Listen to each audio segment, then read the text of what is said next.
चुगलखोर लुगाइयों की अब खैर नहीं है। जिसने अपने पति की चुगली की, जिसने अपने सास ससुर की चुगली की, अब उसके ऊपर 15 लाख रुपए तक का जुर्माना लगने वाला है, और टाइम पे पैसा नहीं दिया तो ब्याज भी लगने वाला है। तो अब उन पत्नियों की खैर नहीं है जो अपने ही पति की चुगली करती है, अपने सास ससुर की चुगली करती है। तो कैसे मुकदमा बनता है और क्या ये जजमेंट कहता है, सारी बातें आपको बताता हूँ। ये जजमेंट अभी का है, 2024 का है, आप लोगों को फ्री में मिल जाएगा। कैसे मिलेगा ये भी इसी वीडियो में बता दूंगा। देखिए पहले तो मुकदमा बनता कैसे और किन लोगों के लिए फायदेमंद है। जो अपने पत्नी से परेशान हो चुके हैं या फिर जिनके बीच में मुकदमा चल रहा है हस्बैंड वाइफ के बीच में, तो ये जो जजमेंट है उन पतियों के लिए बड़ी अच्छी होने वाली है जो, और उनको अच्छी लगने भी वाली है। देखिए ये जजमेंट बताता है मानहानि के बारे में। मानहानि बोले तो डेफामेशन हम इंग्लिश में बोल देते हैं मानहानि। मानहानि का मतलब होता है अगर कोई भी इंसान अपनी मानहानि करता है। मानहानि कैसे, या तो तीसरे आदमी से हमारी बुराई करके, चुगली करके, या हमारे बारे में कोई झूठी बात बोल के, यानी कि कोई ऐसी बात बताता है तीसरे आदमी को जो सच्ची नहीं है, तो वो क्या है, वो गलत बात ही है। तो गलत बात के लिए हमारी क्या हुई, हमारी तो मानहानि हुई है। या कोई झूठा इल्जाम लगा देता है, कोई झूठा केस कर देता है, जैसे झूठी थाने में एफआईआर दर्ज करवा दी, है ना। होता है ऐसे ये कि पत्नी जो है अपने पति और उसके ससुराल वालों को पूरा का नाम लिखवा देते हैं। थाने वाले क्या करेंगे, ससुराल वालों के नाम काट देंगे, यानी कि ससुराल वाले क्या है, इनोसेंट है। तो उनके ऊपर जो इल्जाम था वो गलत था, तो अब उनकी तो मानहानि हुई है। या फिर कोर्ट का कोई नतीजा है जिसमें पति और ससुराल वालों को क्या कर दिया, बाइज्जत बरी कर दिया, या फिर कोई भी केस आप मान लो। खैर इस केस में तो हस्बैंड वाइफ का ही मैटर है। साफ कह दिया कि ये पत्नी जो थी अपने पति की चुगली करती थी, तब 15 लाख का जुर्माना लगाया। तो वैसे आप, मैं नॉर्मली बता रहा हूं, तो उसको क्या बोलते हैं, मानहानि बोलते हैं। मानहानि का जो कानून है वो बना दिया BNS 356 के अंदर।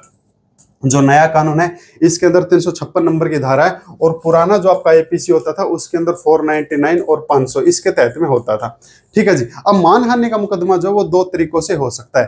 पहला, तो अगर आपको लगता है कि भाई मेरा तो इतना मानहानि हुआ है कि मेरे को तो दवाई भी लेनी पड़ गई, हॉस्पिटल में भी एडमिट होना पड़ गया, तो मेरे को उस सिचुएशन से निकलने के लिए अच्छा खासा खर्चा करना पड़ा है, तो वो आप क्या ले सकते हो, उसके बदले पैसे आप ले सकते हो। पैसों के लिए भी मानहानि का मैटर बन जाएगा। लेकिन आप चाहते हो नहीं, मैं तो चाहता हूँ उसको सजा मिले, पैसे तो मैं और भी कमा लूंगा, तो आप उसको क्या दिलवा सकते हो, आप उसको पनिशमेंट भी दिलवा सकते हो जी। लेकिन इन दोनों में से आप एक ही काम कर सकते हो, दोनों हाथों में लड्डू नहीं रख सकते हो। कानून ये कहता है एक इंसान के ऊपर एक ही मुकदमा दर्ज हो सकता है। तो ये होता है जी मानहानि का केस। अब इसके अंदर क्या हुआ था, इस जजमेंट के अंदर पत्नी ने जो क्या किया, अपने ही पति की बुराइयां कर रही थी और अपने सास ससुर के ऊपर उसने झूठे केस करवा दिए थे। तो फिर पति ने क्या किया, पति ने मुकदमा दर्ज करवा दिया मानहानि का, और पति ने जो मुकदमा दर्ज करवाया था वो करवाया था 25 लाख रुपए का जी। भाई मेरा तो 25 लाख रुपए लगे, और पति ने रिकॉर्ड भी दे दिया कि भाई जैसे ही मेरी मानहानि हुई मैं मेंटली डिस्टर्ब हो गया, मेरे को दवाइयां खानी पड़ी, हॉस्पिटल में जाना पड़ा, सारे बिल दिखा दिए बंदे ने, ये देखो जी इसकी मेरे पीठ पीछे बुराई करने से ना इतना इतना मेरा खर्चा हो चुका है, ये देखो सारी बातें बता रखी, सारी चीजें आपको मैं दिखाने वाला हूँ। तो ये जो चीज है ये फिर गलत है। तो फिर कोर्ट ने जो न्याय करवाया वो 15 लाख पे करवाया कि अगर पत्नी ने भाई मानहानि किया तो पत्नी को 15 लाख देना पड़ेगा, और जब तक पैसा नहीं देगी ब्याज भी देना पड़ेगा पैसे के ऊपर। तो भाई अब आप इसको कैसे इस्तेमाल कर सकते हो, चलो दिखाता हूँ, और ये सारी जजमेंट आपको पढ़ाता हूँ, पूरा मुकदमा आपको दिखाता हूँ। ये अभी का है, मैं दिखा देता हूं। ये देखो, ये 2024 का 29/7/2024 का मैटर है जी। ठीक है, अभी का मैटर है, तो कोई पुराना मैटर नहीं है। देखो जी क्या कहता है, ये जजमेंट आपका बताता है, ये सुनील कुमार वर्सेस प्रिया का केस है। ये देखो जी, यहां पे मामला बना दिया कि 25 लाख रुपए की क्षतिपूर्ति वसूली के लिए मुकदमा, यानी कि मानहानि का, और झूठा मुकदमा, यानी कि जो झूठा मुकदमा किया है उसके खिलाफ में जो मानहानि का केस किया है, मैं आपको पहले तो दिखा देता हूँ। ये जजमेंट थी किस चीज के लिए, वादी का मामला यह है कि समय बीतने के साथ प्रतिवादी बोले तो उसकी वाइफ, ठीक है, प्रतिवादी का व्यवहार वादी और उसके परिवार के अन्य सदस्यों के प्रति क्रूर और ये क्या बोलते हैं, आक्रामक हो गया। वादी ने आगे कहा कि प्रतिवादी ने 10/7/2009 को एक अत्याचारी माहौल बनाने के बाद पक्षकारों की नाबालिग बेटी के साथ वैवाहिक घर छोड़ दिया और विभिन्न न्यायालयों और अधिकारियों के समक्ष वादी और उसके परिवार के अन्य सदस्यों के खिलाफ अपमानजनक आरोप लगाकर तुच्छ और झूठे मुकदमे दायर करना शुरू कर दिया। वादी ने यह भी प्रस्तुत किया कि प्रतिवादी ने वादी को अपनी बेटी से मिलने नहीं दिया और उसे उसके प्यार और स्नेह से वंचित कर दिया। ये हर घर की कहानी है जिसके ऊपर मुकदमा हो चुका है पति के ऊपर। यही होता है कि घर में होता है कलेश, और घर में कलेश होने के बाद फिर वाइफ क्या करेगी, बच्चों को लेके अपने मायके चली जाएगी, वहां जाके जो भी नजदीकी पुलिस स्टेशन मिलेगा, फिर वो जो सच्चे मुकदमे या झूठे मुकदमे वो कोर्ट डिसाइड करती है, और फिर कोर्ट बताती है कि ये मुकदमा झूठा था, ये सच्चा था। इस केस में कोर्ट ने झूठा मुकदमा बता दिया कि पत्नी जो ने क्या किया, झूठा मुकदमा दर्ज किया था। खैर उसने क्या किया, ये देखो, ये हर घर की कहानी आ जाती है जी। ऐसे ही होता है, एक पति पूरी जिंदगी लगा देता है अपने बीवी बच्चों को खुश रखने में, और वहीं पे ऐसी बेकार पत्नी अपने पीठ पीछे अपने पति की बुराई करती है, और ऐसी पत्नी फिर बाबाओं के पास में भी जाती है, बोले जी घर में सुख शांति नहीं रहती। अब उसको कौन समझाए, ये जबान पे लगाम लगा, सुख शांति भी रहेगी। अब ये देखो चुगली कैसे की थी, ये सारी चीज बताइए। ये जजमेंट बड़ा अच्छा है उसके लिए जो अपनी पत्नी से परेशान है। इसके अंदर चुगली का तरीका देखो क्या है। और इस जजमेंट को है ना, मैं तो खैर आपको पॉइंट टू पॉइंट बताऊंगा, आप इस जजमेंट को पूरा पढ़ना। अगर आपको ऐसा लग रहा है कि मेरे को भी केस करना चाहिए तो बड़ा अच्छा जजमेंट आया है मानहानि के लिए। ऐसी ऐसी जजमेंट है ना आपको शायद ढूंढने से भी नहीं मिलेगी। क्योंकि है ना, मैंने कुछ दिन पहले हम जनवरी में लगा रहे थे दिल्ली के अंदर एक ऐसा केस किसी की वाइफ के खिलाफ में, तो कोर्ट ने ना हमारी एप्लीकेशन को रिजेक्ट कर दिया था। बोले कि कोई ऐसा जजमेंट लेके आओ आप जिसमें पत्नी के ऊपर पति जो है मानहानि का केस लगा सकता है, तब मैं एक्सेप्ट करूंगी, तब मैं संज्ञान लूंगी। उस टाइम हमको जजमेंट नहीं मिला था। तो अब ये देखो, तभी कह रहा हूँ ऐसी ऐसी जजमेंट है ना, ये इतिहास रच देती है। वादी ने आगे यह भी कहा कि प्रतिवादी उसके दोस्त के साथ चैटिंग करती थी, यानी कि उसके दोस्त के साथ में, ठीक है। और चैटिंग के दौरान वादी और उसकी मां के खिलाफ विशेष रूप से अपने ईमेल खाता जो ये बता रखा है, ठीक है, इसके माध्यम से जो मानहानि की है अपमानजनक भाषा का इस्तेमाल करती थी। जो लोग कहते हैं ना जी चैटिंग को सबूत नहीं मानते, हमारी चैटिंग को मजिस्ट्रेट साहब नहीं देखते, ये देखो इस केस में चैटिंग को ही सबूत माना है कि मेरे और मेरे परिवार वालों की चैटिंग के माध्यम से बदनामी की जा रही है। ये देख लो जी, ठीक है। तो बहुत सारे लोग हम मेरे से पूछते हैं सर फलाने वकील ने कहा जी चैटिंग को सबूत नहीं मानते, ये देखो ये आ गया ना सबूत। कोर्ट ने विशेष लिखी तीसरी बात, दिखा देना अगर कोई आपको कहे। इसको पूरा पढ़ लेना, मैं आपको मेन पॉइंट बताने वाला हूं, जैसे मैंने 5-6 नहीं बताया, क्योंकि ये पूरा मैटर अच्छा मैटर है। वादी द्वारा प्रस्तुत किया गया कि प्रतिवादी के निरंतर उत्पीड़न और पूर्वोक्त कृत्यों के कारण वादी को मार्च 2022 में बड़ी सर्जरी करानी पड़ी। भाई मेंटली टॉर्चर बंदा इतना हो गया कि तू झूठे मुकदमे कर रही है, बच्चे को अलग रख रही है, और ऊपर से उसको क्या करवाना पड़ा, सर्जरी करवानी पड़ी। चिकित्सा उपचार और वह दस्तावेज सारे उसने लगा दिए और बता दिया कि लगभग मेरा 6 लाख रुपए का खर्चा हुआ था, यानी कि तेरे झूठे मुकदमे के कारण मेरे को 6 लाख का तो ये भुगतना पड़ा है। देखो ये सारी चीजें, और ये सारी ईमेल एड्रेस वगैरह सब बताई गई है इसके अंदर। इसके बाद बता दिया 20वें पॉइंट के अंदर, देखो उपयुक्त के परिणाम स्वरूप प्रतिवादी के जानबूझकर किए गए कार्य और आचरण ने वादी के वित्तीय, शारीरिक और मानसिक स्वास्थ्य पर प्रतिकूल प्रभाव डाला है। वादी ने 25 लाख रुपए की राशि का दावा किया है, जिसमें वर्तमान मुकदमे में मानहानि के लिए हर्जाने के साथ साथ किए गए चिकित्सा व वो मेडिकल खर्चे दिखाए थे ना 6 लाख रुपए, यह भी प्रस्तुत किया है कि वास्तविक नुकसान न तो आकलन योग्य है। भाई फिर भी मेरा इतना नुकसान हुआ है, कुछ नुकसान तो ऐसा है जिसको मैं बता ही नहीं सकता। यानी कि जो इंसान मेंटली जो सहता रहता है, हर रोज अपने अंदर ही अंदर घुटता रहता है, उसकी क्या वैल्यू कोई लगाएगा, ठीक है। यह भी प्रस्तुत किया है कि वादी को प्रतिवादी के हाथों बहुत नुकसान उठाना पड़ा है, जो कि रिकॉर्ड में दर्ज है, यानी कि बंदे ने उस चीज के सबूत भी दिए हैं। तो मैं आपको कह रहा था ना, देखो ये हर घर की कहानी ऐसी होती है ना, बहुत सारे लोग। मैंने एक चीज और भी देखी है, ये देखी है कि अगर हस्बैंड वाइफ के बीच में कोई अनबन हो भी जाती है और पता भी लग गया कि वाइफ की गलती है, फिर भी हस्बैंड कोई ऐसा कदम नहीं उठाता है, कोर्ट केस हो गया, कोई पुलिस स्टेशन हो गया, ये सोच लेता है कोई ने अपने घर की बदनामी होगी, इस बात को यही की यही दबा दे।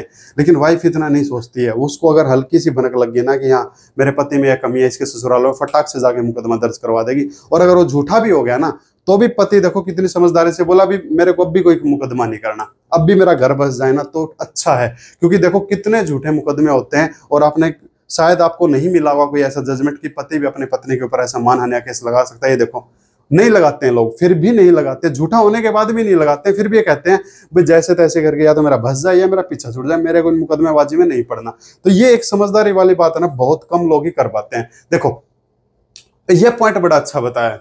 प्रतिवादी का यह भी मामला है कि प्रतिवादी द्वारा डीवी एक्ट यानी कि डोमेस्टिक वायलेंस एक्ट 2005 की धारा 5 के तहत में वादी के खिलाफ शिकायत दर्ज करने पर वादी ने जवाबी कार्रवाई के रूप में दूसरा मुकदमा दायर किया है। और यह प्रस्तुत किया गया कि वादी ने दुर्भावपूर्ण और झूठे मुकदमे के लिए मुआवजे की भी मांग की है, यानी कि मुकदमा झूठा था डोमेस्टिक वायलेंस वाला भी। लेकिन डीवी अधिनियम के तहत प्रतिवादी की शिकायत पर अभी तक निर्णय नहीं हुआ है, इसलिए वर्तमान मुकदमा अप्रयुक्त होने के कारण खारिज किए जाने योग्य है। तो वो ठीक है, यानी कि वो चीज भी उनकी झूठी हो चुकी है, खैर साबित नहीं हुआ लेकिन उसको खारिज कर दिया, यानी कि खारिज किया जाने योग्य। क्योंकि ऐसी ऐसी सिचुएशन जब देखी है ना, कोर्ट ने डिसीजन दे दिया कि भाई जब पत्नी ही क्या कर रही है, अपने पति की बुराई कर रही है, तो डोमेस्टिक वायलेंस तो पति के साथ में हो रहा है। खैर उसको खारिज नहीं किया, लेकिन कोर्ट ने बताया वो खारिज करने योग्य है। तो चलो फिर आगे चलते हैं। आगे देखो आगे क्या कहता है, आगे ये बताता है, इसका एक पॉइंट और रह गया, फिर मैं आपको डायरेक्ट डिसीजन बता देता हूँ। मामले के रिकॉर्ड से यह स्पष्ट है कि प्रतिवादी ने मानहानि के माध्यम से मानहानि करने वाले कृत्यों से लिप्त है। वादी द्वारा दायर ईमेल और चैट के प्रति विधिवत साबित हो चुकी है। मैं कह रहा था ना, जो लोग कहते हैं ना जी ये जो चैटिंग हुई है क्या इसको सबूत माना जाता है, देख लो इस जजमेंट के अंदर ईमेल और चैट को, जो ईमेल के जरिए बात हुई है उसको भी सबूत माना है, जो चैट के जरिए बात हुई है उसको भी सबूत माना है। इलेक्ट्रॉनिक साक्ष्य हलफनामे के माध्यम से समर्थित हैं और इसका खंडन नहीं किया गया है, यानी कि सामने वाले ने भी एक्सेप्ट कर लिया कि हाँ ये मेरे द्वारा लिखे गए थे और मैंने ये चैटिंग की थी। प्रतिवादी ने उक्त ईमेल की प्रमाणिकता को चुनौती नहीं दी है और न ही चुनौती देने के लिए कोई कदम उठाया है, यानी कि साबित हो गया कि उसने क्या की है, अपनी पति की पीठ पीछे बुराइयां की है जी। देखो आगे चलता हूं और एक पॉइंट और दिखाता हूं आपको मैं, बड़ा अच्छा है।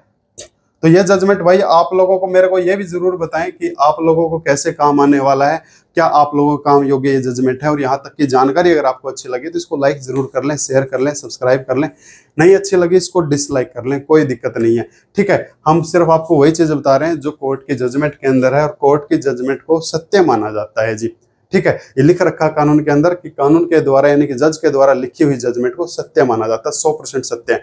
तो ये 100% सत्य है, किसी की मानहानि करने का हमारा कोई ऐसा इरादा नहीं है, क्योंकि कई बार हो जाता ना, अब दूसरी पार्टी की तो मानहानि हो रही है, ये नॉर्मली सी बात है, लेकिन जो सत्य है वो सत्य है, 100% सत्य है। तो ये आपके केस के अंदर आपको कैसे काम आ सकती है, आप मेरे को जरूर कमेंट करके बताएं, ठीक है। और बहुत सारे लोग ऐसे हैं जो जानना चाहते हैं कि सर ये मानहानि का मुकदमा बनता कब है, तो मैं आपको बता देता हूं। अगर थाने में नाम लिखवाया और वहां से अगर नाम कट जाता है, लेकिन पुलिस भी बड़ी शानी होती है। एक चीज और बताता हूं, पुलिस क्या करती है, जैसे 5 लोगों के थाने में नाम लिखवा दिए, पुलिस ने 3 के नाम काट दिए, और इंसान के मन में आएगा कि 3 को ना क्लीन चिट दे दी पुलिस ने, अब ये 3 लोग मानहानि का मुकदमा दर्ज कर सकते हैं। पुलिस कभी क्लीन चिट नहीं देती है, उनको हिस्ट्री शीट में रखती है पुलिस। इसलिए रखती है कि क्या पता कोई 319 की CRPC 319 की एप्लीकेशन लगा के दोबारा इनको एक्यूज बना दे। तो जब तक ये पूरा केस का निपटारा नहीं हो जाता है, इनको हिस्ट्री शीट में रखो। तो क्लीन चिट नहीं देती है पुलिस, पुलिस बड़ी समझदार होती है। तो अगर वो क्लीन चिट दे दे तो थाने से जैसे FIR से नाम कटता है आप मानहानि का मुकदमा दर्ज कर सकते हो, लेकिन वहां से अगर आपको क्लीन चिट नहीं मिले तब आप मानहानि का मुकदमा नहीं दर्ज कर पाओगे। या फिर अगर आपके पास में एविडेंस है, ठीक है, वो तो खैर एक मुकदमा था, कोई और एविडेंस है, कोई वीडियो रिकॉर्डिंग है, कोई चैटिंग आपके पास में है जिसमें आपकी पीठ पीछे बुराइयां हो रही हैं, उसके माध्यम से फिर आप डायरेक्ट कोर्ट में मुकदमा दर्ज कर सकते हो। उसका प्रोसेस भी आपको बता दूंगा, ये जजमेंट की 2 लाइनें और बता देता हूं, फिर वो कैसे होने वाला है। देखो मुद्दा संख्या 1 वादी के पक्ष में है, यानी कि ये जो मुद्दा है ये वादी यानी कि पति के पक्ष में, और प्रतिवादी के खिलाफ तय किया जाता है कि न्यायालय ने पाया कि प्रतिवादी ने कृत्य में वादी को चोट पहुंचाई, यानी कि उसकी मानहानि की है, जिससे उसके पेशेवर विकास में बाधा, यानी कि उसके बिजनेस में उसको लॉस हुआ है। प्रतिवादी को मानहानि अर्थात मानहानि और प्रतिवादी की कार्रवाई के प्रत्यक्ष परिणाम के रूप में वादी को हुई क्षति यानी कि हानि के आधार पर वादी को 15 लाख रुपए का हर्जाना देने का निर्देश दिया जाता है। तो उसने अपने पति की क्या की है, बुराइयां की है, इसलिए कोर्ट उसको 15 लाख रुपए का हर्जाना देने के ऑर्डर देती है। और आगे देखो मुद्दा संख्या वादी के 2 के पक्ष में और प्रतिवादी के खिलाफ तय किया जाता है कि इस सीमा तक की वादी वर्तमान मुकदमे के दायर होने की तारीख से डिग्री राशि की वसूली 9% प्रतिवर्ष साधारण ब्याज की दर से ब्याज का हकदार है। यानी कि जो पति है वो जब तक पैसा नहीं देती है 9% ब्याज भी लेगा, सालाना 9% जो होता है वो 15 लाख और 15 लाख पे ब्याज भी वसूलने का हकदार, हर महीने का पैसा लेने वाला है। देख लो अब 1 महीने का कितना पैसा होगा, तकरीबन 0.75 ऐसा कुछ समथिंग बन जाता है। तो इसका देख लो अब कितना बनने वाला है, ठीक है। तो इतना उसको ब्याज भी मिलेगा। और फिर ये आगे आपकी जजमेंट का डिसीजन, और ये डिसीजन मैं आपको दिखा चुका था, कब का था, 29/7/2024 को खुली अदालत में घोषणा की जाएगी। ये भाई घोषणा इसकी हो चुकी है, ठीक है। ये केस नंबर था। अब मैं आपको ये बता देता हूँ ये जजमेंट आपको मिलेगा कैसे और ये आप मुकदमा दर्ज कर कैसे सकते हो। देखो जी, ये जजमेंट आपको चाहिए तो आप डिस्क्रिप्शन में जाइए, वहां पे आपको करंट वेब का लिंक आपको मिल जाएगा। आईफोन वालों के लिए भी, एंड्रॉयड वालों के लिए भी है। जैसे आप उसको इंस्टॉल करेंगे, यहाँ पे 3 लाइन आपको दिखाई देगी कॉर्नर पे, उस पर क्लिक करते आपको फ्री मटेरियल दिखाई देगा। फ्री मटेरियल पे क्लिक करते आपको जजमेंट दिखाई देगी, जहां पे ये आ जाएगा कि वाइफ पे डेफामेशन, मैं ऐसा उसका हेडिंग बना दूंगा, वाइफ पे डेफामेशन। आप वहां से इसको डाउनलोड कर लेना। अगर ऐसा मुकदमा दर्ज करवाना ना, आपको देखो कैसे होता है। अब मुकदमा दर्ज करवाना, ये मानहानि का मुकदमा जो वो कोर्ट में दर्ज होता है जी। ये आप सिविल मैटर में भी करवा सकते हो, क्रिमिनल में भी। अगर आपको पैसे चाहिए तो आप सिविल में जाना पड़ेगा, और आपका अगर सजा दिलवानी तो क्रिमिनल में। क्रिमिनल में जाना है तो BNSS जो नया कानून बना है उसकी धारा बना दी 223, इसके तहत में आप अपनी ड्राफ्टिंग तैयार कर लें। उस ड्राफ्टिंग के अंदर जो भी आपके पास में सबूत हैं कि किसी ने भी आपकी मानहानि की, अब हस्बैंड वाइफ के लिए नहीं बता रहा हूं, मैं सभी के लिए बता रहा हूं, किसी ने भी अगर आपकी मानहानि की, आपके पास में सबूत जरूर होना चाहिए। बिना सबूत जाओगे तो फिर बाहर आके ये कहोगे जी अभी भी हमारे केस में 5 साल लग गए। वो 5-7 साल तभी लगते हैं जब किसी के पास में सबूत नहीं है। सबूत हो तो 6 महीने भी नहीं लगते हैं। तो अगर आपके पास में सबूत है तभी आप उसकी ड्राफ्टिंग तैयार करके और यहाँ पे लगा दें। अगर आपके पास में एडवोकेट है तो अच्छी बात है, नहीं है तो आप सरकारी एडवोकेट भी ले सकते हैं अगर क्रिमिनल मैटर है तो। लेकिन सिविल मैटर में आपको क्या करना पड़ेगा, एडवोकेट करना पड़ेगा। और सिविल मैटर में जाके भी आप क्या कर सकते हैं, मुकदमा दर्ज आप करवा सकते हो। ठीक है, यानी कि कितना आप सूट फाइल करना चाहते हैं, कितने के लिए। लेकिन अगर आप पैसे के लिए करना चाहते हैं, यानी कि सिविल सूट करना चाहते हैं, तो आपको कुछ पैसा पहले कोर्ट में जमा करवाना पड़ता है। अलग अलग कोर्ट के अलग अलग नियम है, कुछ 5% भी ले लेती है, जमा करवा लेती है, कुछ 7% भी करवा लेती है। लाइक जैसे आपने 25 लाख रुपया मुकदमा लगा दिया तो 25 लाख का 5% अब देख लो कितना होता है, तकरीबन 100 लाख कितना होगा, 100 लाख रुपए हो गया। तो 100 लाख रुपए तक कोर्ट आपसे पहले जमा करवा लेगा, पहले मेरी कोर्ट में जमा करवा दे। ठीक है, क्या पता कल को तू झूठा साबित हो गया तो दूसरी पार्टी को फिर मानहानि वाली तेरी पेमेंट उसको भी तो देनी पड़ेगी। तो मानहानि का केस अगर आप पैसे के लिए करना चाहते हैं वो भी हो सकता है, सजा के लिए करना चाहते हैं वो भी आप करवा सकते हैं। ठीक है, तो जजमेंट कैसे मिलेगा ये भी मैं आपको बता चुका हूँ। तो बहुत सारे लोग ऐसे पिस जाते हैं भाई, और मैंने देखी है चीजें, लोगों को पता भी है कि मेरी बुराइयां की जा रही है, लोगों के पास में सबूत भी हैं, फिर भी काफी सारे लोग हैं ना एक ही बात कहते हैं, बोले सर क्यों कोर्ट कचहरी के चक्कर में पड़ना, हमारा मसला है ना ये हल हो जाए, पंचायत से हो जाए, घर या तो इससे पीछा छूट जाए या आगे घर बसा ले, हम कोई मुकदमा नहीं करना चाहते। फिर भी आदमी इतनी सोच लेता है, तो बड़ी समझदारी की बात होती है। खैर जो भी बातें, ये जजमेंट आपको कैसा लगा जरूर बताइए, आपके केस में कैसे काम आ सकता है आपको। ठीक है, तो फिर मिलते हैं किसी कंटेंट के साथ में, और किस कंटेंट के साथ में जो आप चाहो और आप क्या चाहते हो कमेंट बॉक्स खुला है। तो थैंक यू माय डियर, और ये अच्छा लगा तो इसको लाइक शेयर सब्सक्राइब जरूर कर लें। Thank you.